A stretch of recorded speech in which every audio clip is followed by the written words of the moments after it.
How old are യുവിന്റെ Tamil ചെയ്തു എന്ന് പറഞ്ഞപ്പോഴാണ് ചാർലി എന്ന സിനിമയുടെ തമിഴ് മാര, അതിലും അഭിരാമി അഭിനയിച്ചിട്ടുണ്ടായിരുന്നു. അപ്പൊ മൊത്തത്തിൽ ചാർലി കണ്ടിരുന്നോ ഈ ക്യാരക്ടറിന് മുൻപ്? അതെയോ? അതെ അതെ, തിയേറ്ററിൽ പോയി തന്നെ കണ്ടതാണ്. കൽപ്പന ചേച്ചി ചെയ്ത ക്യാരക്ടറിനാണ്. അതെ അതെ, അത് ആക്ച്വലി കൽപ്പന ചേച്ചിയുടെ കാര്യം പറയുകയാണെങ്കിൽ എനിക്ക് വളരെയധികം ഇമോഷണലി ഇത്തിരി ബുദ്ധിമുട്ടുള്ള കാര്യമാണ്. എന്താ വെച്ചാൽ കൽപ്പന ചേച്ചി മരിക്കുന്നതിന്റെ തലേ ദിവസം ഞങ്ങൾ ഒരുമിച്ച് ഫ്ലൈറ്റിൽ യാത്ര ചെയ്തിരുന്നു. She such A beautiful, such A wonderful personality. എപ്പോഴും നമ്മളെ വളരെ സ്നേഹത്തോടു കൂടി നമ്മുടെ അടുത്ത് സംസാരിക്കാം, നമ്മുടെ വിശേഷങ്ങൾ ചോദിക്കാം. Very pleasant, extremely talented. Comedy ആവട്ടെ, സീരിയസ് ആവട്ടെ, എല്ലാ റോളുകളും കൈകാര്യം ചെയ്യാനുള്ള കഴിവുള്ളൊരു വ്യക്തിയായിരുന്നു അവര്.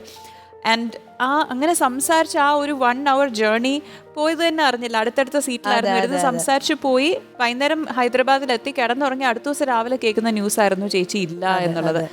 ഇത്തിരി ഷോക്കിംഗ് ആയിട്ടുള്ളൊരു എക്സ്പീരിയൻസ് ആയിരുന്നു. പക്ഷെ ആ പോകുന്നതിന് കുറച്ച് മണിക്കൂറുകൾ മുന്നേ എനിക്ക് കുറച്ച് സമയം സ്പെൻഡ് ചെയ്യാൻ പറ്റിയെന്നുള്ളത് എനിക്ക് വളരെയധികം സന്തോഷമുള്ളൊരു കാര്യമാണ്.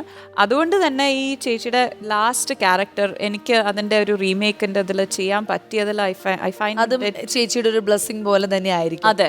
ആളുകൾ എങ്ങനെയായിരുന്നു ആ സിനിമ റിലീസ് ആയതിനു ശേഷം ആ ക്യാരക്ടറിനെ കുറിച്ചിട്ട് എന്തായിരുന്നു പറഞ്ഞത്? പൊതുവേ ഈ ചാർലിയിൽ കൽപ്പന ചേച്ചിയുടെ ക്യാരക്ടറിന് കിട്ടിയത് അതേപോലെ തന്നെ ആയിരുന്നു അവിടത്തെയും ഫീഡ്ബാക്ക്.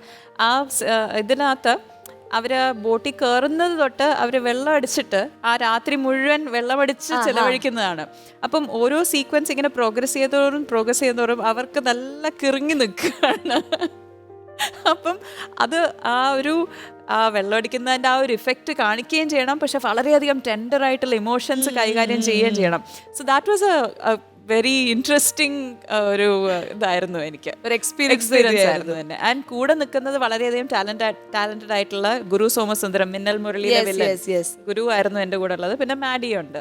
രണ്ടുപേരും വളരെയധികം ടാലന്റഡ് ആയിട്ടുള്ള ആക്ടേഴ്സും ആയിരുന്നു.